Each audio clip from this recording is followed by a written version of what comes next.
नमस्कार, आदाब, सत श्री अकाल दोस्तों। मैं गौरव पारेशर आप सभी का हार्दिक अभिनंदन करता हूं, आप सभी का हार्दिक स्वागत करता हूं शिवी एजुकेशन हब पर। जी हां प्यारे साथियों, जैसा कि आप सभी को पता है आरपीएससी फर्स्ट ग्रेड की एग्जाम चल रही है और जीके जीएस का पेपर जो कि आपका 26 जून 2025 को आयोजित हुआ है, इसकी सबसे सटीक, सबसे पहले मेरे भाई और कम समय में आप तक सटीक आंसर की पहुंचाने वाले हैं। सभी का हार्दिक अभिनंदन है। सभी विद्यार्थी जुड़ जाइएगा मेरे भाई। आरपीएससी फर्स्ट ग्रेड 2025 सबसे सटीक आंसर दी और फर्स्ट पेपर जीके जीएस का हुआ है मेरे भाई, याद रखना ग्रुप बी का 26 जून 2025 का। इस पेपर का पूरा सॉल्यूशन देखेंगे। चलिए तो आप सभी सबसे पहले विश्वास के साथ हमारे चैनल को लाइक कर लीजिए मेरे भाई। वीडियो को लाइक करो, चैनल को सब्सक्राइब करो और जितने भी विद्यार्थी हैं सभी तक इस वीडियो की लिंक को शेयर कर दीजिए मेरे भाई, क्योंकि हम आपको जो बता रहे हैं ये सटीकता के साथ आंसर बता रहे हैं। सबसे पहले पहला प्रश्न, आपका समय बिल्कुल खराब नहीं किया जाएगा, डायरेक्ट टू द पॉइंट बात की जाएगी। पहला प्रश्न देखो मेरे भाई, 30 अप्रैल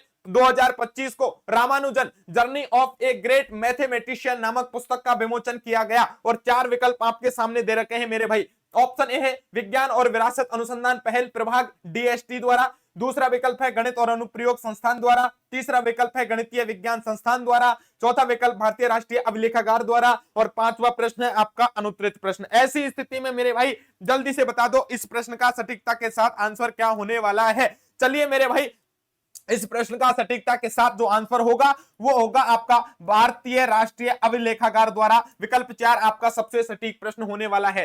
चलिए दूसरे प्रश्न की तरफ चलते हैं। दूसरा प्रश्न आपसे क्या कहता है इसकी चर्चा कर लेते हैं। दूसरा प्रश्न आपके सामने है, इसका उत्तर जानते हैं।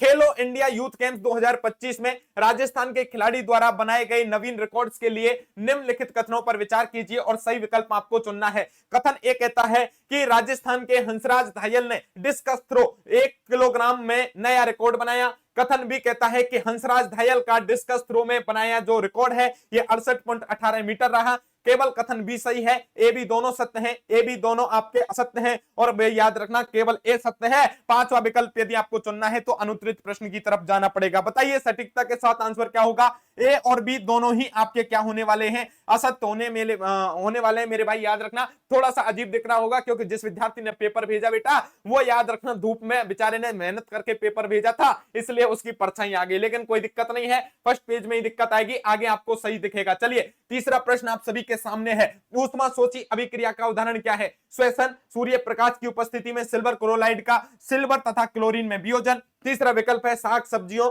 वनस्पति द्रव्य का कंपोस्ट में विघटन। चौथा है आपका प्राकृतिक गैस का दहन और पांचवा है आपका अनुत्तरित प्रश्न। जल्दी से मेरे भाई वीडियो को लाइक कर दो, शेयर कर दो। इस प्रश्न का सटीकता के साथ आंसर हम आपको बताने वाले हैं और क्या होगा इसका सटीकता के साथ आंसर विकल्प बी होने वाला है। चलिए मेरे भाई नेक्स्ट प्रश्न की तरफ, प्रश्न नंबर 3 की तरफ चलते हैं। सभी लोग मेरे भाई याद रखना क्लास को लाइक कर दीजिए, शेयर कर दीजिए मेरे भाई। 3 प्रश्न हो गए, सॉरी चौथे प्रश्न की तरफ चलते हैं। चौथा प्रश्न आप सभी के सामने है, अब आपको साफ दिखेगा, किसी तरह की दिक्कत नहीं आएगी। जल्दी से मुझे बता दो इतनी बात आपको सबको समझ में आ गई क्या, किसी तरह की कोई दिक्कत तो नहीं है। चौथा प्रश्न क्या पूछा है, देखो कार्बन के एक अपर रूप फुलरीन में होते हैं। ऑप्शन ए दे रखा है 16 6 सदस्य वलय तथा 16 5 सदस्य वलय, 18 6 सदस्य वलय तथा 16 5 सदस्य वलय, 6 सदस्य वलय तथा 20 5 सदस्य वलय, 20 सदस्य वलय तथा 12 5 सदस्य वलय। अनुत्तरित प्रश्न आपका पांचवा विकल्प है। जल्दी से बताओ इस प्रश्न का सटीकता के साथ आपका आंसर क्या होने वाला है मेरे भाई। इस प्रश्न का सटीकता के साथ जो आपका आंसर होगा वो क्या होगा, विकल्प 4 होगा। चलिए नेक्स्ट प्रश्न की मैं बात कर लेता हूं। प्रश्न संख्या 5 आप सभी के सामने है, क्या दे रखा है जरा याद रखना। प्रश्न 5 में दे रखा है कि W1 भार की एक वस्तु WT भार की एक चेन के द्वारा किसी कमरे की छत से लटकाई जाती है। छत चेन को जिस बल से खींचती है वो बल कौन सा होगा। W1 plus W2, W1 plus W2 बटे 2, W1 W2 और पांचवा आपका अनुत्तरित प्रश्न। ऐसी स्थिति में मेरे भाई याद रखना आपका सटीकता के साथ जो आंसर होगा वो W1 प्लस W2 होगा। विकल्प ए आपका सबसे सटीक आंसर होने वाला है। चलिए मेरे भाई नेक्स्ट प्रश्न की मैं बात कर लेता हूं। प्रश्न संख्या 6 आपके सामने है और छठवां प्रश्न क्या कहता है इसकी भी चर्चा कर लेते हैं। छठवें प्रश्न में आपको दे रखा है कि यदि एक कार का द्रव्यमान कितना है, 2000 किलोग्राम है, तो कार का वेग 10 मीटर प्रति सेकंड से 20 मीटर प्रति सेकंड तक बढ़ाया जाए तो कार्य कितना होगा। कार्य मेरे भाई आपको याद रखना कितना हो जाएगा, 100 जूल हो जाएगा। कितना हो जाएगा, 100 जूल आपका कार्य हो जाएगा। विकल्प 3 आपका सबसे सटीक आंसर होगा। नेक्स्ट प्रश्न की तरफ चलते हैं मेरे भाई। सबसे पहले वीडियो को लाइक कर दो, शेयर कर दो, बिना समय बर्बाद किए आंसर रखी। मस्तिष्क का वह भाग जो शरीर की स्थिति तथा संतुलन बनाए रखने के लिए उत्तरदायी है, जल्दी से मुझे बता दो। मेंडुला है या फिर मेरे भाई मध्य स्थिति है या प्रमस्तिष्क है या अनुमस्तिष्क है? पांचवा विकल्प मेरे भाई आपका अनुत्तरित प्रश्न है। तो ऐसी स्थिति में मेरे भाई आपको याद रखना, शरीर का संतुलन बनाने के लिए आपका अनुमस्तिष्क काम आता है, इसलिए चौथा विकल्प आपका क्या होने वाला है? सबसे सटीक आंसर होने वाला है। नेक्स्ट चलिए मेरे भाई, आठवां प्रश्न आप सभी के सामने है। इस प्रश्न को देखिए जल्दी ध्यान से और उत्तर दीजिए। सभी क्लास को लाइक कर दो, शेयर कर दो मेरे भाई। आठवां प्रश्न, राजस्थान में विधानसभा के निर्वाचन हेतु मतदान का समय निम्नलिखित में से कौन नियत करेगा? विकल्प ए राज्यपाल राजस्थान, मुख्य सचिव राजस्थान, भारत का निर्वाचन आयोग, राज्य निर्वाचन आयुक्त राजस्थान, और पांचवा विकल्प मेरे भाई अनुत्तरित प्रश्न। ऐसी स्थिति में आपको याद रखना है जो भारत का निर्वाचन आयोग है वो मेरे भाई याद रखना है, इसको क्या करेगा? नियत करता है। नौवें प्रश्न की तरफ चलो मेरे भाई। नवा प्रश्न आपसे क्या कहता है? नवा प्रश्न कह रहा है कि भारत के राष्ट्रपति के विषय में निम्नलिखित कथनों को ध्यान से पढ़ो। राष्ट्रपति उपराष्ट्रपति को संबंधित त्याग पत्र द्वारा अपना पद त्याग सकता है। राष्ट्रपति अपने पद इस त्याग पत्र की सूचना प्रधानमंत्री को भी देगा। केवल दो सही है, न एक सही है, न दो सही है, केवल एक सही है। एक दो दोनों सही है। या फिर मेरे भाई आपको नेक्स्ट प्रश्न आपको दे रखा है, विकल्प दे रखा है अनुत्तरित प्रश्न। ऐसी स्थिति में मेरे भाई आपको क्या करना है? केवल एक सही को चुनना पड़ेगा। तीसरा जो आपका विकल्प है सबसे सटीक यहां पर आंसर होने वाला है। चलिए मेरे भाई, इतनी बात समझ में आ गई है तो नेक्स्ट प्रश्न की तरफ चलें। सभी विद्यार्थी जो भी इस पेपर को देख रहे हैं सभी वीडियो को लाइक कर दो, शेयर कर दो मेरे भाई। सबसे पहले आपके सामने आंसर की बताई जा रही है। प्रश्न संख्या आपका 10वां आ गया है आपके सामने। इस प्रश्न का आंसर बताओ जल्दी से। लोकसभा में निंदा प्रस्ताव से संबंधित निम्नलिखित कथनों पर आपको क्या करना है? विचार करना है। अब विचार करिए मेरे भाई। देखिए पहला कथन दे रखा है कि निंदा प्रस्ताव प्रस्तुत करने हेतु सभा की अनुमति आवश्यक नहीं है। दूसरा आपको दे रखा है मेरे भाई, याद रखना आपसे दूसरा प्रश्न ये दे रखा है कि निंदा प्रस्ताव मंत्री परिषद या किसी एक मंत्री या मंत्रियों के किसी समूह के विरुद्ध कार्य करने में असफल रहने या कार्य न करने या उनकी नीति के बारे में प्रस्तुत किया जा सकता है और उसमें मंत्री या मंत्रियों की असफलता पर खेद, रोष या आश्चर्य व्यक्त किया जा सकता है। सही विकल्प का चयन करना है। एक दो दोनों सही, न एक सही न दो सही। केवल आपको एक सही बताना है या केवल दो सही बताने हैं या अनुत्तरित प्रश्न बताना है? जल्दी से मुझे बता दो। याद रखना मेरे भाई केवल दो, ये चौथा विकल्प आपका सही है। दूसरा स्टेटमेंट आपका क्या है? इसमें सटीक होने वाला है। चलिए नेक्स्ट प्रश्न की बात करते हैं। क्वेश्चन नंबर 10 आप सभी के सामने आ गया, सॉरी 11 आ गया है। 10 कर चुके हैं। जल्दी से क्लास को लाइक करो, शेयर करो मेरे भाई। भारत के संविधान का कौन सा अनुच्छेद केंद्रीय मंत्रिपरिषद के सदस्यों का राज्य के प्रधान के प्रति व्यक्तिगत उत्तरदायित्व का सिद्धांत उल्लेखित करता है? अनुच्छेद 75(4), 75(6), 75(1), 75(2) और अनुत्तरित प्रश्न। ऐसी स्थिति में मेरे भाई सटीकता के साथ आंसर कौन सा चुनना पड़ेगा? 75(2) चौथा विकल्प आपका सटीकता के साथ सही आंसर हो जाएगा। जल्दी से लाइक कर दो, शेयर कर दो मेरे भाई। आपका समय बिना बर्बाद किए हुए सटीकता के साथ आंसर की लगवा रहा हूं। देखिए घग्गर नदी, ज्योग्राफी के आपके प्रश्न चालू हो गए हैं और बताइए मुझे मेरे भाई घग्गर नदी किस स्थान पर आकर के विलीन हो जाती है? जल्दी से मुझे बता दो। तलवाड़ा। तलवाड़ा मेरे भाई याद रखना, ए विकल्प आपका सबसे सटीक आंसर होगा। नेक्स्ट प्रश्न देखो, राष्ट्रीय महिला आयोग के अधिदेश के अनुसार निम्नांकित में से किस रियासत पर विचार नहीं किया जा सकता? श्रम औद्योगिक विवादों से संबंधित शिकायत, मामला न्यायालय न्यायाधिकरण के समक्ष विचाराधीन है, विशुद्धत सेवा मामलों से संबंधित शिकायत। अब आपको चुनना है, केवल बी सही है, बी और सी सही है, ए बी सी सही है, ए और बी सही है, केवल ए और सी सही है। और मेरे भाई यहां पर पूछा है अनुत्तरित प्रश्न, तो ऐसी स्थिति में मेरे भाई आपको चुनना पड़ेगा बी और सी। क्या चुनना पड़ेगा? बी और सी। विकल्प ए आपका सबसे सटीक आंसर होने वाला है। चलिए नेक्स्ट प्रश्न की तरफ चलते हैं। नेक्स्ट प्रश्न संख्या 14 आपके सामने है, जल्दी से आंसर दो। राजस्थान की लंबाई और चौड़ाई की दूरियों में कितना अंतर है? किलोमीटर में आपको बताना है मेरे भाई। तो देखो राजस्थान की मेरे भाई अंतर पूछा है लंबाई चौड़ाई में, तो 43 किलोमीटर का क्या है? अंतर है। आपका विकल्प 4 है, सबसे सटीकता के साथ सही आंसर माना जाएगा। नेक्स्ट प्रश्न देखो, प्रश्न संख्या 15 आप सभी के सामने है, जल्दी से मुझे बता दो इनमें से कौन सी पहाड़ी मध्य अरावली क्षेत्र में, मध्य अरावली में पूछी है मेरे भाई, याद रखना। तो मध्य अरावली में कौन सा हो जाएगा? नाग पहाड़ हो जाएगा। जल्दी से मेरे भाई याद रखना, सटीकता के साथ आपका आंसर क्या होने वाला है? नाग पहाड़ होने वाला है। सभी वीडियो को लाइक कर दो, शेयर कर दो मेरे भाई। जल्दी से जल्दी आ जाइए।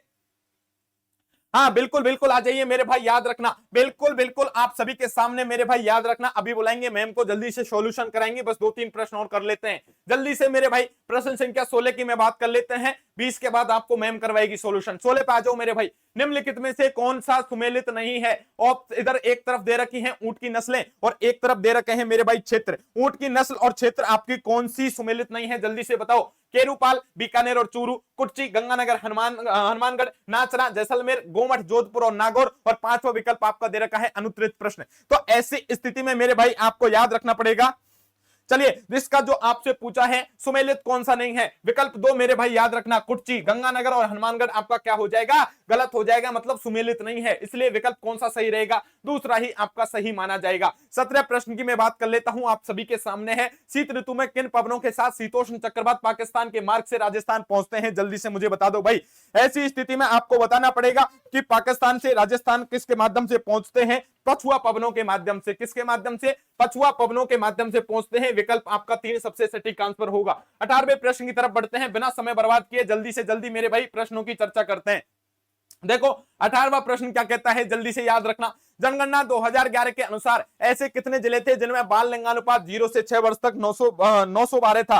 तो मेरे भाई याद रखना, ये प्रश्न आपका जो है ये मैच नहीं कर पा रहा है, किसी विकल्प से मैच नहीं करता है मेरे भाई, याद रखना। 2, 5, 3, 4 इनमें से नहीं कर रहा है, इसलिए इस प्रश्न को आपको छोड़ देना है। अभी देखते हैं बोर्ड इसको डिलीट करेगा, क्या करता है मेरे भाई, ये तो उसके बारे में ही पता लगेगा, आंसर की के बाद ही पता चलेगा। 19वें प्रश्न की तरफ बात करता हूं मेरे भाई। राजस्थान के निम्नलिखित में से किस जिले में स्पाइस पार्क स्थापित है? मसाला पार्क कहां स्थित है? जल्दी से बता दो मेरे भाई। कोटा में है। बिना कुछ सोचे समझे क्लास को लाइक कर दो, शेयर कर दो सभी लोगों तक भाई। ये आपको जो आंसर की बताई जा रही है ये सबसे पहले सटीकता के साथ आपको बताई जा रही है। केवल हम मेरे भाई याद रखना आपको क्या कर रहे हैं, केवल और केवल मेरे भाई सटीकता के साथ हम आपको बता रहे हैं, इसलिए आपको वीडियो को लाइक कर देना है, चैनल को सब्सक्राइब कर लेना है। और मेरे भाई याद रखना 20वें प्रश्न जल्दी से आपके सामने एक प्रश्न है, इसके बाद मैम आएंगी सॉल्यूशन कराने के लिए। जल्दी से देखो, कोहल वर्ग के अनुसार नैतिक विकास की एक ऐसी अवस्था जिसमें कोई व्यक्ति अपनी नैतिकता को व्यापक वर्तमान में प्रचलित सामाजिक मानकों एवं नियमों के अनुसार आंकता है, को नैतिकता का कौन सा स्तर कहा गया है? विकल्प ए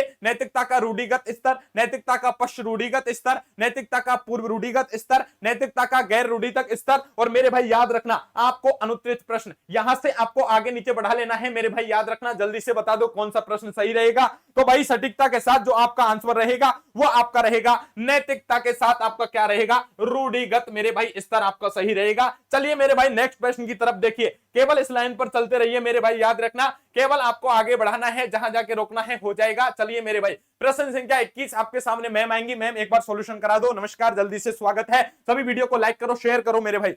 स्वागत है आप सभी का। चलिए इसी लाइन में आगे बढ़ते हैं 21 क्वेश्चन की तरफ। राजस्थान में निम्नलिखित में से कौन सा रॉक फॉस्फेट खनन भंडार क्षेत्र नहीं है? चलिए 21वें सवाल की तरफ बढ़ते हैं कि राजस्थान में निम्नलिखित में से कौन सा रॉक फॉस्फेट खनन भंडार क्षेत्र नहीं है? इसका आंसर आपके सामने हो जाएगा गोट मांगलो। जी हाँ बच्चों, इसके सामने अपन आंसर की तरफ चलते हैं। नंबर 1 इसका सही और सटीक आंसर होने वाला है। क्वेश्चन नंबर 22 है, प्रस्तावित ग्रीन एनर्जी कॉरिडोर राजस्थान के कुल कितने जिलों से गुजरेगा? ठीक है, प्रस्तावित ग्रीन एनर्जी कॉरिडोर राजस्थान के कुल कितने जिलों से गुजरेगा? 7, 3, 6, 5 और अनुत्तरित प्रश्न। इसका आंसर हमारे सामने रहेगा 4, मतलब इसका आंसर अपने सामने रहेगा 5। आपको बिल्कुल नंबर 23 क्वेश्चन की तरफ अपन चलेंगे कि निम्नलिखित में से किस स्थान पर सूती वस्त्र उद्योग स्थित नहीं है? निम्नलिखित में से किस स्थान पर सूती वस्त्र उद्योग स्थित नहीं है? क्वेश्चन नंबर 23 का आंसर आपके पास में रहेगा जालोर, इसका सही आंसर रहने वाला है। ठीक है, 23 क्वेश्चन का राइट आंसर रहेगा आपके पास जालोर। निम्नलिखित में से किस स्थान पर सूती वस्त्र उद्योग स्थित नहीं है? Answer is the correct Jalore. ठीक है, अपन लगते हैं 24 लास्ट क्वेश्चन अपने पास रहेगा 24 कि बांडुरा के अनुसार अवलोकनात्मक अधिगम हेतु 4 परिस्थितियां आवश्यक है। इन परिस्थितियों का सही कर्म क्या होगा? बांडुरा, ये अपना सवाल है साइकोलॉजी से रिलेटेड कि बांडुरा के अनुसार अवलोकनात्मक अधिगम हेतु 4 परिस्थितियां आपके सामने दी गई है। इन परिस्थितियों का सही कर्म आप लोगों से पूछा गया है। राइट आंसर आप लोगों के सामने रहने वाला है 2, मतलब कि अवधान, धारण, पुनरुत्पादन और अभिप्रेरणा, ये इसका राइट आंसर रहने वाला है। चलिए आगे बढ़ते हैं क्वेश्चन नंबर 25 की तरफ। क्वेश्चन नंबर 25 आपके सामने रहेगा, समायोजन प्रक्रिया में जीन प्याजे के अनुसार एक व्यक्ति एक समायोजक प्रकार में अपने मानक सामाजिक संदर्भ से लेता है और समाज के परिवर्तित मूल्यों के अनुसार अपने विश्वासों को बदल लेता है, वह क्या कहलाता है। मतलब अपने सामने एक सवाल बहुत बड़ा है, लेकिन अगर अपने इसको ध्यान से देखें तो एकदम इजी सवाल होने वाला है। इसका आंसर अपने सामने रहेगा 3 नंबर, यानी कि समायोजक इज द राइट आंसर। सवाल पढ़ते ही आपके सामने आंसर आ रहे हैं, पेपर का लेवल अपन मान सकते हैं मॉडरेट टू हार्ड रहेगा। क्वेश्चन नंबर 26 की तरफ चलते हैं। एक और साइकोलॉजी का सवाल कि डेनियल गोलमैन के अनुसार निम्नलिखित में से कौन सा एक संवेगात्मक बुद्धि का घटक नहीं है। इसका आंसर आपके सामने क्या रहेगा, सेल्फ एस्टीम, मतलब कि आत्मसम्मान is the right answer. Question number 26 का राइट आंसर आपके सामने रहने वाला है आत्मसम्मान। क्वेश्चन नंबर 27 की तरफ बढ़ते हैं। जी हाँ साथियों, एक बार फिर से आपके सामने सटीक आंसर, सबसे पहले 75 सवाल हम कराएंगे, कंटिन्यू लेंगे कि 27 नंबर सवाल आपके सामने पूछा गया है कि नेतृत्व शैली का एक प्रकार जिसमें अधिकार तथा शक्ति विकेंद्रित की जाती है परंतु दायित्व विकेंद्रीकृत नहीं हो सकता है, क्या कहलाता है। जी देखिएगा, नेतृत्व शैली वाला सवाल है, इससे रिलेटेड आपको देखना है कि आंसर 4 या 5 आपके सामने दिए हैं। इसका राइट आंसर आपके सामने रहने वाला है जनतंत्रीय नेतृत्व। Option number 3 is the right answer. किसका, 27 का राइट आंसर रहेगा 3। चलिए इसी घड़ी में आगे बढ़ते हैं 28 की तरफ। ये सवाल है एक और आपके सामने साइकोलॉजी से रिलेटेड कि निम्नलिखित में से कौन सी एक रचनात्मक पर्यवेक्षण की विशेषता नहीं है। इसका राइट आंसर आपके सामने रहेगा 5 ऑप्शन में से 2 नंबर राइट आंसर है कि एक प्रधानाध्यापक एवं शिक्षकों की कठिनाइयों को जानने के लिए किया जाता है। क्या किया जाता है, रचनात्मक पर्यवेक्षण किया जाता है, लेकिन अपन को नहीं की तरफ जरूर ध्यान देना है, इसलिए इसका राइट आंसर ऑप्शन नंबर 2 रहने वाला है। क्वेश्चन नंबर 28 तक अपन ने देख लिए इस सीरीज में। चलिए 29 की तरफ चलते हैं। समग्र शिक्षा अभियान स्कूली शिक्षा के लिए एक योजना है जिसका विस्तार है। समग्र शिक्षा से रिलेटेड आपको सवाल एसएससी से रिलेटेड सवाल पूछा गया है। ये बहुत ही इंपॉर्टेंट चीज आपको पता है, सबसे हर सवाल आपको देखने को मिलेगा 29 के अंदर, और इसका राइट आंसर आपके सामने रहने वाला है 3, यानी कि पूर्व प्राथमिक से कक्षा 12वीं तक का जो रहेगा, कक्षा 8वीं तक जो रहेगा, इसका राइट आंसर रहेगा समग्र शिक्षा के अंतर, पूर्व प्राथमिक से लेकर कक्षा 8वीं तक। चलिए क्वेश्चन नंबर 30 की तरफ चलते हैं अपन कि राजस्थान स्टेट ओपन स्कूल के द्वारा परीक्षा में बैठने के लिए निम्नलिखित में से किस विषय या किन विषयों की अनिवार्यता नहीं है। क्वेश्चन नंबर 30 जो है उसका राइट आंसर आपके सामने रहेगा कि राजस्थान स्टेट ओपन स्कूल के द्वारा बैठने के लिए निम्न में से किन विषयों की अनिवार्यता नहीं है। ठीक है, राइट आंसर आपका रहेगा इसके अंदर 3, ए और सी इज द राइट ऑप्शन, यानी गणित और अंग्रेजी, इसका राइट आंसर रहेगा 3। ठीक है, क्वेश्चन नंबर 31 की तरफ अपन बढ़ते हैं। आरटीई का सवाल आया है। आरटीई अधिनियम 2009 के अनुसार शिक्षा प्राधिकारी द्वारा प्रारंभिक शिक्षा की पाठ्यचर्या और मूल्यांकन प्रक्रिया अधिकतित यानी लेइंग डाउन करते समय निम्नलिखित में से कौन से विचार को सम्मिलित नहीं किया गया है। क्वेश्चन नंबर 31 का राइट आंसर आपके सामने रहने वाला है 3, जहां तक साध्य, व्यवहारिक हो, अनुदेशन का माध्यम हिंदी भाषा में हो, ये इसका राइट आंसर होने वाला है। क्वेश्चन नंबर 32 की तरफ चलेंगे।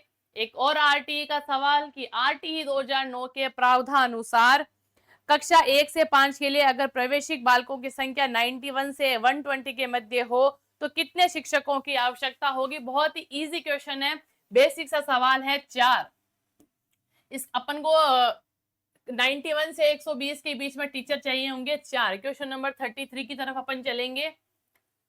क्वेश्चन नंबर 33 देखते हैं किसका सवाल है।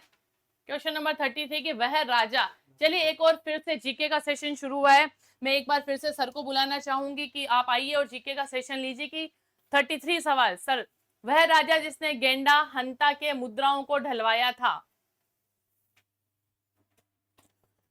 नमस्कार साथियों, तो देखिए आपके सामने प्रश्न आ गया है 33। थोड़ी स्पीड अप करते हैं मेरे भाई, याद रखना। चलिए, वह राजा जिसने गेंडा हस्ता प्रकार की मुद्राओं को ढलवाया था, कुमारगुप्त फर्स्ट, स्कंदगुप्त, चंद्रगुप्त द्वितीय, समुद्रगुप्त। अनुत्तरित प्रश्न, इसका प्रश्न का जल्दी से जल्दी मेरे भाई आपको आंसर जानना पड़ेगा, कौन सा हो जाएगा। समुद्रगुप्त आपका चौथा विकल्प सबसे सटीक माना जाएगा। चलिए मेरे भाई नेक्स्ट प्रश्न की तरफ चर्चा करते हैं। आपका 34 क्वेश्चन है आप सभी के सामने। लाला राजपत राय, विपिन चंद्र पाल और बाल गंगाधर तिलक के बारे में गलत कथन चुनिए। युवाओं में आत्मविश्वास, आत्म बलिदान, आत्म सुरक्षा उत्पन्न करने के लिए तिलक ने लाठी, क्लब और अखाड़े स्थापित किए थे। दूसरा विकल्प, 1907 में पाल ने अरविंदो घोष के विरुद्ध न्यायिक अभियोग में गवाही दी थी। तीसरा विकल्प, लाला राजपत राय ने पंजाब उपनिवेशक अधिवेशन का विरोध किया था। और चौथा विकल्प है मेरे भाई आपके सामने कि जो विपिन चंद्र पाल जी हैं, गांधी जी द्वारा शुरू किए गए असहयोग आंदोलन के विरोधी थे। और पांचवा प्रश्न अनुत्तरित प्रश्न। तो मेरे भाई याद रखना, दूसरा विकल्प आपका सबसे सटीक आंसर हो जाएगा क्वेश्चन नंबर 14 का। चलिए 34 क्वेश्चन का आंसर हमने देख लिया है। 35 की तरफ चलते हैं। उस स्थान का नाम बताएं जहां जापानी सरकार ने सुभाष चंद्र बोस को उसके विमान दुर्घटना से पहले ले जाने का फैसला किया था। बर्लिन, काबुल, मंचूरिया या फिर मॉस्को। पांचवा विकल्प है आपका अनुत्तरित प्रश्न। जल्दी से मुझे बता दो इस प्रश्न का। वैसे देखो मेरे भाई याद रखना, यह प्रश्न आपका डिलीट होने वाला प्रश्न है, क्योंकि मेरे भाई ताइवान यहां पर मिलने वाला है, इसलिए मैं तो इसका आंसर नहीं बताऊंगा। देखते हैं बोर्ड इसका क्या आंसर मानता है मेरे भाई, याद रखना। चलिए नेक्स्ट प्रश्न की मैं बात कर लेता हूं। क्वेश्चन नंबर 36 आप सभी के सामने है कि 1593 में बीकानेर के राय सिंह की सेवाओं से प्रसन्न होकर अकबर ने उन्हें वर्तमान गुजरात के किस स्थान की जागीर प्रदान की थी। भड़ोच, भड़ोच, जूनागढ़, सूरत, अहमदाबाद। और अनुत्तरित प्रश्न, जल्दी से मुझे बता दो इस प्रश्न का क्या आंसर होने वाला है। याद रखना जूनागढ़ की, कहा कि मेरे भाई जूनागढ़ की दूसरा विकल्प आपका सबसे सटीक आंसर होगा। नेक्स्ट प्रश्न की तरफ चलते हैं। स्वतंत्र मजदूर पार्टी के संस्थापक कौन है, जल्दी से मुझे बता दो। स्वतंत्र मजदूर पार्टी के संस्थापक आपके BR अम्बेडकर है मेरे भाई, याद रखना तीसरा विकल्प सबसे सटीक होगा। नेक्स्ट प्रश्न देखो मेरे भाई, निम्नलिखित में से किसने the archaeological remains and excavation at Bairat प्रतिवेदन तैयार किया था, जल्दी से मुझे बता दो। अब देखो मेरे भाई इस प्रश्न का उत्तर आपको क्या मिलने वाला है, जल्दी से मुझे बता दो। दयाराम साहनी। कौन सा मिलने वाला है, तीसरा विकल्प मेरे भाई, याद रखना सब आपका सटीक आंसर मिलने वाला है। 39 क्वेश्चन की तरफ बढ़ते हैं कि दिल्ली के जो तोमर हैं, उन दिल्ली के तोमरों को पराजित करने वाला चौहान शासक कौन सा था, जल्दी से मुझे बता दो। बीसल देव। बीसल देव को क्या बोलते हैं, विग्रहराज चतुर्थ मेरे भाई, ये विग्रहराज चतुर्थ आपका सबसे सटीक आंसर हो जाएगा। क्वेश्चन नंबर 40 की तरफ चलो मेरे भाई, याद रखना 1857 के विद्रोह के समय अजमेर में जो शस्त्रागार था उसके किस नेटिव इन्फेंट्री द्वारा उसे रक्षित किया गया। 15वीं बंगाल नेटिव इन्फेंट्री के मेरे विद्यार्थियों, इसके द्वारा क्या किया गया, इसको संरक्षित किया गया था, सबसे सटीक आंसर। 41 की तरफ चलते हैं मेरे भाई, याद रखना निम्न में से किसके द्वारा बिचौलिया किसान आंदोलन में भवानी दयाल के नेतृत्व में एक जांच आयोग है वो नियुक्त किया गया था, जल्दी से मुझे बता दीजिए। बिल्कुल मेरे भाई सटीकता के साथ इस प्रश्न का आपको आंसर देना ही पड़ेगा। तो कौन सा मेरे भाई, याद रखना राजस्थान सेवा संघ है। ये राजस्थान सेवा संघ मेरे भाई याद रखना आपको किसके नेतृत्व में था, भवानी दयाल के नेतृत्व में किया गया था। नेक्स्ट प्रश्न आप सभी के सामने है, निम्नलिखित में से कौन करौली प्रजामंडल के आंदोलन से संबंधित नहीं है। याद रखना मेरे भाई, आपको गोपाल स्वामी नहीं है, याद रखना चिरंजी लाल मानसिंह, त्रिलोकचंद माथुर, ये सब करौली प्रजामंडल से संबंधित है। आपका चौथा विकल्प सबसे सटीक आंसर माना जाएगा। नेक्स्ट प्रश्न की मैं बात कर लेता हूं, अलवर का बाला किला और बाला किला के संबंध में कौन सा कथन आपका सही हो जाएगा मेरे भाई, याद रखना। देखिए आप सभी को पता है, इसमें आपको बाला किले के बारे में इतनी जानकारी तो एनसीईआरटी में भी नहीं है मेरे भाई, और कुछ आपकी अस्पष्टता होने के कारण इस प्रश्न का देखते हैं उत्तर बोर्ड क्या मानता है। हम भाई आपको गलत नहीं बताएंगे, चाहे क्वेश्चन स्किप कर देंगे। चलिए नेक्स्ट प्रश्न की तरफ चलते हैं। राजस्थान की किस रियासत ने सरदार पटेल द्वारा रियासतों के भारत में विलय की नीति के विरुद्ध पाकिस्तान में सम्मिलित होने का प्रयास किया। जोधपुर, जयपुर, बीकानेर, जैसलमेर। और जल्दी से बताइए इन प्रश्न कौन सा होने वाला है भाई। जोधपुर रियासत थी, कौन सी थी, जोधपुर रियासत थी, जो कहां मिलना चाहती थी, पाकिस्तान में मिलना चाहती थी मेरे भाई, याद रखना। चलिए 45वां प्रश्न आप सभी के सामने है। सभी क्लास को लाइक करो, शेयर करो मेरे भाई, सबसे सटीक आंसर की आप सभी को बताई जा रही है।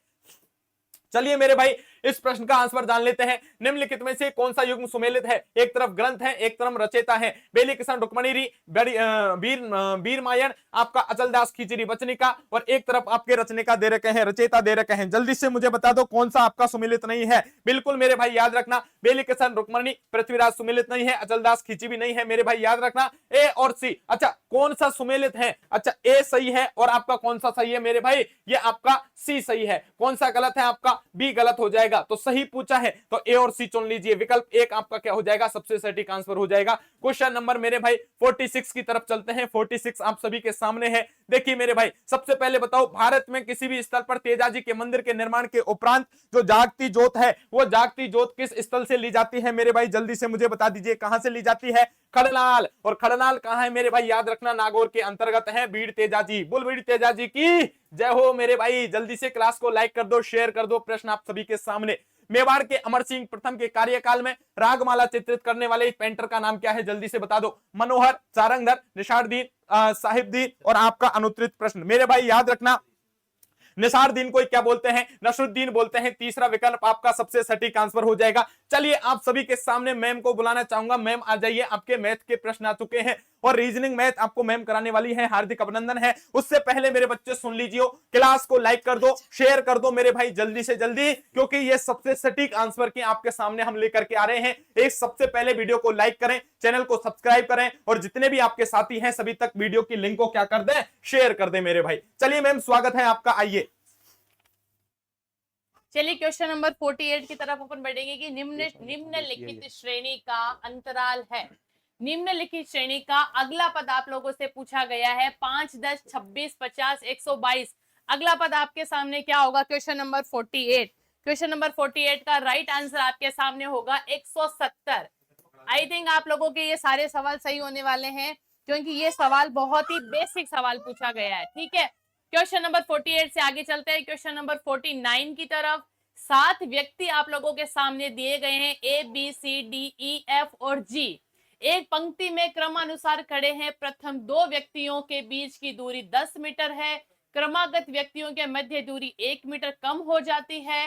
तो बी और एफ के मध्य दूरी कितनी होगी? क्वेश्चन नंबर 49 का राइट आंसर आप लोगों के सामने होने वाला है। जी हाँ, एक बार आप जुड़े रहिएगा। सारे सवाल आपके 30 मीटर आपको इसका राइट आंसर मिल रहा है कि 30 मीटर इसका राइट आंसर होगा। किसका? क्वेश्चन नंबर 49 का राइट आंसर होगा 30 metre.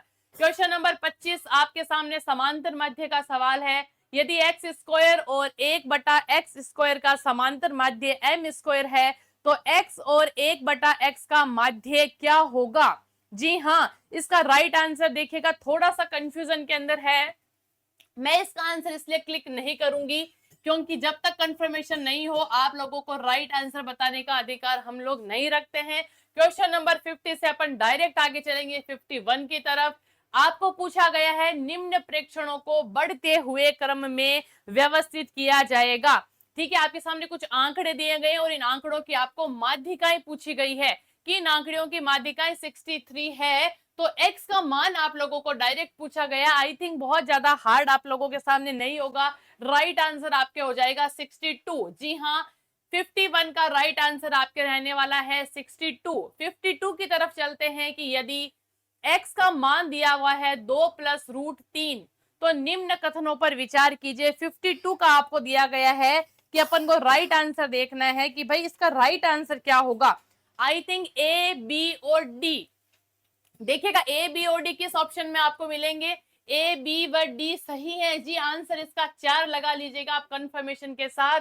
Question number 52, question number 52 का राइट आंसर है ए, बी और डी। क्वेश्चन नंबर 53 जो कि बहुपद का सवाल है कि भाई एक बहुपद की वैल्यू आपके दी हुई है, एक शून्य -1 है, अन्य शून्य अपन को पूछे गए हैं, जीरोस की वैल्यू अपन को पूछी गई है 53 क्वेश्चन के अंदर। राइट आंसर इज दैट 2 और 3, 2 और 3 इसका राइट आंसर आपके रहने वाला है। क्वेश्चन नंबर 53 का राइट आंसर होगा 2 और 3। चलिए 54वें क्वेश्चन की तरफ चलते हैं। आपके सामने एक रेखिक समीकरण का युग्म दिया गया है, 2 वैल्यू दी गई है आपको दिखा गया है कि अनंत हल विद्यमान है, तो निम्न में से कौन सा सत्य है? 2 इक्वेशन है, क्वेश्चन नंबर 1 और राइट आंसर 2 है। अनंत हल विद्यमान है, निम्न में से कौन सा क्वेश्चन इसका सही आंसर होगा? 54 का राइट आंसर होगा b = 2a। कहां दिख रहा है b = 2a? 4 नंबर ऑप्शन में है b = 2a। राइट आंसर होगा ऑप्शन नंबर 4। 54 का राइट आंसर होगा b = 2a। 55 नंबर सवाल आपके लंबवर्तीय शंकु से रिलेटेड है। अपन चलते हैं ज्योमेट्री की तरफ। एक लंबवर्तीय शंकु की आपको तिर्यक भुजा यानी L का मान दिया गया है। इसकी ऊंचाई आपको h दी गई है। आपको शंकु का वक्र पृष्ठ का क्षेत्रफल पूछा गया है। आपको इसके अंदर शंकु के वक्र पृष्ठ का डायरेक्ट फॉर्मूला लगाना था, डायरेक्ट फॉर्मूला लगाकर आपको इसका आंसर प्राप्त कर लेना था। बहुत ही नॉर्मल लेवल का सवाल है। इसका आंसर आप जब आप कैलकुलेशन करेंगे तो आपके 188.4 मीटर स्क्वायर आपके आंसर आ जाएगा डायरेक्ट फॉर्मूले के अंदर वैल्यूज पुटअप करते ही। चलिए 56वें क्वेश्चन की तरफ बढ़ते हैं। क्या है क्वेश्चन नंबर 56? क्वेश्चन नंबर 56 आपका एक थ्योरेटिकल सवाल है 3D का। जी गोले से रिलेटेड आपको सवाल पूछा गया है कि एक त्रिज्या दी गई है 2r के धातु के एक गोले है जिसकी गोला की त्रिज्या आपको दी गई है 2r, आंतरिक त्रिज्या व व्यास 4 ऊंचाई के एक बेलन से रखा जाता है। बेलन पूरी तरह पानी में से भरा हुआ है। भरे हुए पानी का आयतन, यह मानते हुए कि पानी पूर्ण रिक्त स्थान को भर रहा है। यह सवाल अपने आप में एक अच्छे लेवल का सवाल आपसे पूछा गया। जी हाँ, 3D का सवाल है, गोले से रिलेटेड सवाल है, लेकिन गोला और बेलन को मिक्स करके सवाल पूछा गया है। आपको इन दोनों के बीच में रिलेशन बताना था। आंसर होगा गोले के आयतन से आधा होता है। कहाँ है जी? ये रहा ऑप्शन नंबर 2 में, बिल्कुल गोले के आयतन से आधा होगा। क्या होगा? आयतन। चलिए क्वेश्चन नंबर 57 की तरफ चलते हैं। एक और सवाल 3D से रिलेटेड कि 3 विमाएं दी गई है 5.5 सेंटीमीटर, 10 सेंटीमीटर और 3.5 सेंटीमीटर वाला एक घनाभ।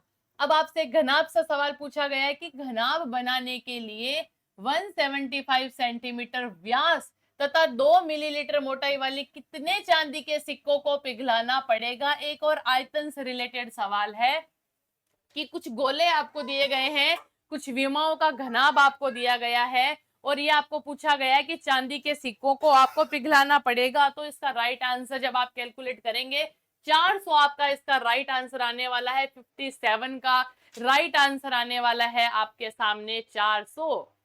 देखिएगा आगे क्या सवाल है कि निम्न में से कौन सा अशुद्ध है। एक बार फिर से 58 सवाल की तरफ बढ़ने से पहले मैं स्वागत करती हूँ अंकुर सर का। वो 58 से लेकर 75 सवाल आपको वही सोल्व करवाएंगे। अंकुर सर स्वागत है आपका एक बार फिर से। जी आइए और बच्चों के सारी प्रॉब्लम को सॉल्व करें।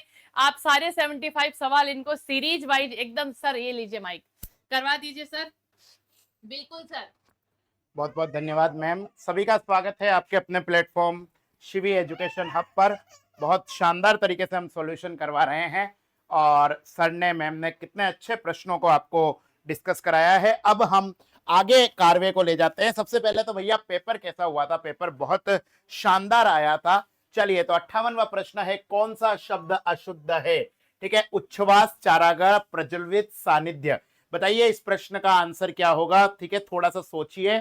और हिंदी के प्रश्न अभी मैं करवा रहा हूं, इंग्लिश के भी करवाऊंगा, फिर करंट अफेयर के भी कराऊंगा ताकि आपको कोई दिक्कत नहीं आए। तो ऑप्शन नंबर डी जो सानिध्य लिखा है वो एकदम अशुद्ध है, बाकी तीनों शुद्ध है। ठीक है, अगला प्रश्न है, पोस्ट पारिभाषिक शब्द का समानार्थक हिंदी शब्द नहीं है। ठीक है, तो पोस्ट का मतलब कौन सा शब्द नहीं होता है? तो भैया पोस्ट का मतलब चौकी होता है, चेक पोस्ट। ठीक है, पोस्ट का मतलब उपरांत होता है, पोस्ट पैंडेमिक। ठीक है, पोस्ट का मतलब आपका पद होता है, कौन सी पोस्ट पर हो, पर पोस्ट का मतलब केंद्र नहीं होता है। ठीक है, मैं बार बार आपको जब व्याख्या भी करवाता हूं, जब क्लास भी लेता हूं, ठीक है, किसी भी प्लेटफॉर्म पर, तो मैं आपको ये कहता हूं कि नहीं पर जोर दिया कीजिए। ठीक है, अगला प्रश्न है, कौन सा संधि विच्छेद गलत है? ठीक है, तो यहां पर अगर अपन करें, वार्तालाप को वार्ता प्लस आलाप नहीं कहते हैं। चलिए अगले प्रश्न, क्योंकि अभी आपका ध्यान सारा होगा, आपकी इच्छा होगी कि आंसर जानने में, डिटेल्ड सॉल्यूशन हम बाद में कर लेंगे। यहां पर आपको पूछा है कि किस विकल्प के सभी शब्द बड़ी ई प्रत्यय से निर्मित है? किससे निर्मित है? आपके कैपिटल ई प्रत्यय से निर्मित है। तो इसका आंसर होगा घमंडी, ऊनी, हिंदुस्तानी। ठीक है, ऑप्शन नंबर 1 इसका करेक्ट आंसर होगा 61 का।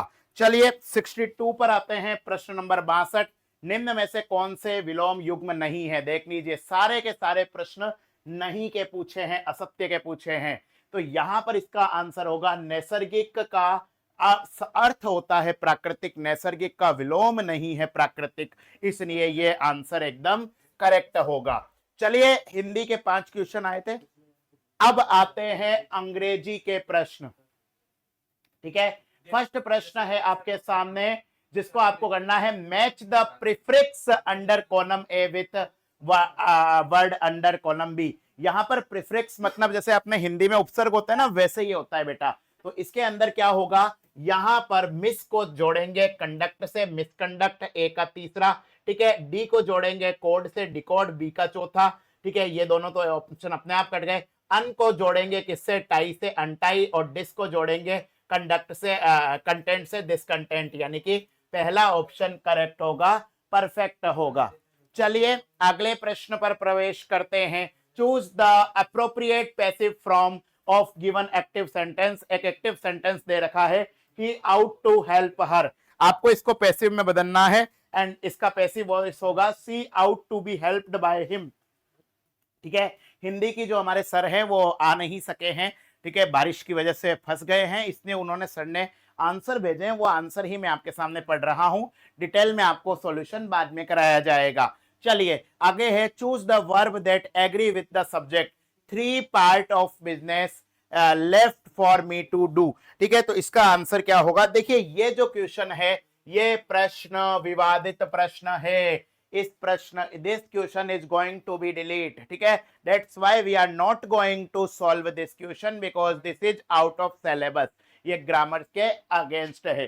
चलिए अगले प्रश्न पर चलते हैं। यहां पर आपको आर्टिकल ढूंढना है, my mother goes to temple regularly, ठीक है। तो याद रखना टेम्पल के आगे किसी भी प्रकार से का आर्टिकल नहीं आता है, नो आर्टिकल, ठीक है। इसके बाद में 67 क्वेश्चन है, choose the correct translation of the phrase dissemination of instruction. तो डिसमेनिनेशन का अर्थ होता है अनुदेशों का प्रसार, ठीक है। चलिए तो ये आपके हिंदी और अंग्रेजी के प्रश्न हो गए। अब करंट अफेयर के प्रश्न, बहुत प्यारे करंट अफेयर के प्रश्न आए हैं, ठीक है, और सब कुछ वहीं से आया है जहां से अंकुर पारिक सर ने पढ़ाया है। राजस्थान के बजट 2025-26 के अनुसार मुख्यमंत्री अमृत योजना में 3 से 6 वर्ष के बच्चों के अतिरिक्त पोषण हेतु सप्ताह में कितने दिन दूध उपलब्ध कराने की बात कही है, तो भैया 3 दिन दूध उपलब्ध कराया जाएगा। चलिए अगले क्वेश्चन पर आते हैं, निम्न कथनों पर विचार करिए, ठीक है। बहुत ही डीप क्वेश्चन पूछा है और ये इसरो के, ये भैया इसरो की वेबसाइट ने एक न्यूज डाली थी। बेंगलोर स्थित इसरो के राष्ट्रीय सुदूर संवेदन केंद्र एनआरसी ने 26 मार्च 2025 को एनआरसी में एनएसआईएल यानी कि न्यू स्पेस इंडिया लिमिटेड के साथ मिलकर प्रयोक्ता परस्पर क्रिया सम्मेलन 2025 का आयोजन करा। देखिए हिंदी के जो प्रश्न होते हैं करंट अफेयर के, उनको आप इंग्लिश ट्रांसलेशन में देख लिया कीजिए, ठीक है। बहुत सिंपल तरीके से आपको समझ में आ जाएगा, ठीक है। यूजर इंटरेक्शन मीट 2025 पहला सही है। और सम्मेलन का मुख्य विषय क्या था, भारतीय अंतरिक्ष नीति का क्रियान्वयन, स्थिति और भविष्य की दिशा, implementation of Indian space policy status and way forward, both are absolutely correct. This वजह से इसका आंसर क्या होगा, 1 और 2 दोनों, ठीक है भैया। चलिए अब अपन चलते हैं क्वेश्चन नंबर 670 के अंदर, ठीक है, नहीं शायद कुछ और, 68, 69, अब 70वां प्रश्न, ठीक है। चलिए 6 प्रश्न ही और है। मार्च 2025 में केंद्र सरकार की स्वदेश दर्शन 2.0 योजना के अंतर्गत राजस्थान के किस मंदिर को विकास कार्यों के लिए 8,7,8,8 रुपए की घोषणा दी है, ठीक है। तो भैया इसके लिए तो आपको इन भगवान की जय भी बोला होगा, हारा हूं बाबा पर तेरा सहारा है, ठीक है, यानी कि श्री खाटू श्याम जी, ठीक है। बहुत शानदार तरीके से ग्रोथ कर रहा है ये मंदिर, राजस्थान के सभी मंदिरों को मात दे रहा है। चलिए अप्रैल 2025 को त्रिकोमाली को एक ऊर्जा केंद्र के रूप में विकसित करने के लिए, एक ऊर्जा सहयोग को बढ़ावा देने के लिए एमओयू हुआ, मेमोरेंडम ऑफ अंडरस्टैंडिंग हुआ था। ये किस किस के बीच में हुआ है, तो भैया ये याद रखने ना, एक तरफ तो इंडिया था, एक तरफ श्रीलंका था और तीसरी तरफ था यूएई। ऑप्शन नंबर 2 सही है। अगला क्वेश्चन है, अप्रैल 2025 में थाईलैंड द्वारा आयोजित 6ठी बिम्स्टेक शिखर सम्मेलन का थीम क्या था, तो भैया बिम्स्टेक शिखर सम्मेलन का थीम था BIMSTEC prosperous, resilient and open. BIMSTEC समृद्ध, लचीला और खुला। ध्यान रखना इस तरीके के जो बड़े प्रश्न हैं वो अगर आपको हिंदी में समझ में नहीं आ रहे हैं तो इंग्लिश में पढ़ लिया कीजिए, ठीक है। चलिए है ना, कतई घबराने की जरूरत नहीं है, करंट अफेयर अच्छे पूछे हैं। 73rd प्रश्न है, अप्रैल 2025 में राजस्थान में ग्रीन जस्टिस पर शिखर सम्मेलन कहां हुआ था, कहां हुआ उससे पहले एक इंफॉर्मेशन दे देता हूं कब हुआ। 5 अप्रैल को हुआ था नाथ द्वारा के अंदर, श्रीनाथ जी द्वारा के अंदर। इसके बाद में आता है मार्च 2025 में भारत के पहले सिकल सेल वेलनेस हब का शुभारंभ राजस्थान के किस जिले में हुआ, सिकल सेल एनीमिया पूरा वर्ल्ड परेशान है, पूरा इंडिया परेशान है। इसके लिए शिखर सम्मेलन और सिकर सेल वेलनेस हब का उद्घाटन हुआ था राजस्थान के सबसे सुंदर शहर उदयपुर के अंदर। चलिए आखिरी प्रश्न हम करंट अफेयर का पढ़ते हैं। राष्ट्रीय युवा पुरस्कार 2021-22 और विकसित भारत युवा संसद पुरस्कार के संदर्भ में कौन सा कथन सही है? ठीक है, चलिए पहला ऑप्शन है राजस्थान की रिया गुप्ता को सत्र के दौरान उठाए गए सबसे व्यवहारिक और विचारोत्तक प्रश्न के लिए विकसित भारत युवा संसद 2025 से सम्मानित किया गया। हालांकि इस प्रश्न में विवाद है क्योंकि यहां पर क्या है, ओरिजिनल जो मैंने वेबसाइट पे देखा है वहां पर यह है रिया गुप्ता जो थी उसने बार बार प्रश्न उठाए इसलिए दिया गया, पर क्या यही प्रश्न था विकसित के व्यवहारिक और विचारोत्तेजक प्रश्न? तो मेरे हिसाब से हाँ है, फिर भी इसमें कंफ्यूजन है। दूसरा ऑप्शन तो एकदम सही है, तो इसका आंसर क्या होगा? 1 और 2 दोनों। इस बीच में हमारी मैम ने हमें कहा है कि क्वेश्चन नंबर, ठीक है, 28, ठीक है, ठीक है, यहां पर एक क्वेश्चन था 28वां, ठीक है। एक बार फिर इस 28वें प्रश्न की तरफ प्रस्थान करते हैं, ठीक है, क्योंकि हमारा लक्ष्य है आप तक भैया अच्छा कंटेंट जाए, ठीक है, और आप तक सबसे पहले कंटेंट जाए। और ये सारी की सारी चीजें आपको कहां पर मिलेगी? ये सारी की सारी चीजें मिलेगी आपको शिवी एजुकेशन हब के चैनल पर। एक प्रश्न था जिसका नाम था कार का द्रव्यमान 2000 किलोग्राम है, कार का वेग 10 मीटर पर सेकंड से 20 मीटर सेकंड बढ़ाने में कितना काम होगा? 100 kg होगा। चलिए, तो ये 100 kg कतई नहीं होगा, ठीक है, 100 kg कतई नहीं होगा। ये प्रश्न कई बच्चों ने कंफ्यूजन करा है, ठीक है। देखिए इसका आंसर क्या होगा? इसका आंसर 300 होगा, ठीक है बेटा। चलिए, है ना, और बाकी आपको कतई घबराने की जरूरत नहीं है। हमारी जो साइंस की मैम है वो आपके लिए अगर आप चाहेंगे तो डिटेल्ड सॉल्यूशन भी ले लेगी। अब आपको क्या करना है, आपको पता चल गया चाहे 23 तारीख का पेपर हो चाहे आज का पेपर हो, ठीक है, दोनों के अंदर जो जीके का पेपर है वो भैया बहुत खतरनाक है, ठीक है, जीके का पेपर बहुत खतरनाक है। हालांकि आज के पेपर को मैं अपेक्षाकृत इजी से मीडियम कहूंगा क्योंकि पिछला जो पेपर था वो मीडियम से हार्ड था, ठीक है, इसलिए 40% लाना एक बड़ी चुनौती है और उसके लिए आपकी हेल्प करेगी शिवी एजुकेशन हब, ठीक है। चलिए, शिवी एजुकेशन हब की तरफ से मैं आपसे विदा लेता हूं। एक बार मैं नंबर बता देता हूं, कोई भी डाउट हो तो फोन कर लेना, ठीक है, 70-144, ठीक है, 95-95-6 ये नंबर है हमारे, ठीक है। इन नंबरों पर आप फोन करिए। टेलीग्राम भी हमारा शिवी एजुकेशन हब, उससे जुड़िए। आज के लिए इतना ही। अपना, अपने चाहने वाले, अपने हिंदुस्तान का ख्याल रखिए। हंसते रहिए, मुस्कुराते रहिए। भारत माता की जय।